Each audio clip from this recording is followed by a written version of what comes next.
ఒకవేళ ఈరోజు నీ జీవితంలో లోతైన స్థలముల్లో అగాధ జలముల్లో చిక్కుకుని పైకి లేవలేని పరిస్థితులని ఉంటే నీ దేవుని సామర్థ్యం ఎంత గొప్పది అంటే ఆయన తన చెయ్యి చాపి బలీయమైన తన బాహువును చాపి నిన్ను పైకి లేవనెత్తి ఉన్నత స్థలాల్లో దేవుడు నిలబెట్టగలడు. దేశం యొక్క ఉన్నత స్థలముల్లో నిన్ను ఎక్కిస్తానని వాగ్దానం చేశాడు యెషయా గ్రంథంలో. దేవుడు వాగ్దానం నిలబెట్టుకుంటాడు, ఎందుకంటే ఆయన ఉన్నతుడు కాబట్టే.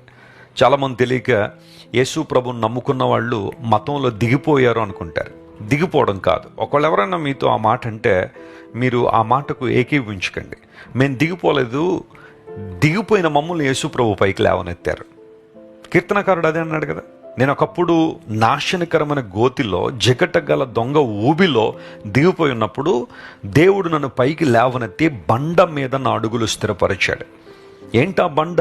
క్రీస్తే ఆ బండ. యేసు క్రీస్తు ప్రభువు మనకు పునాదిగా ఉన్నారు.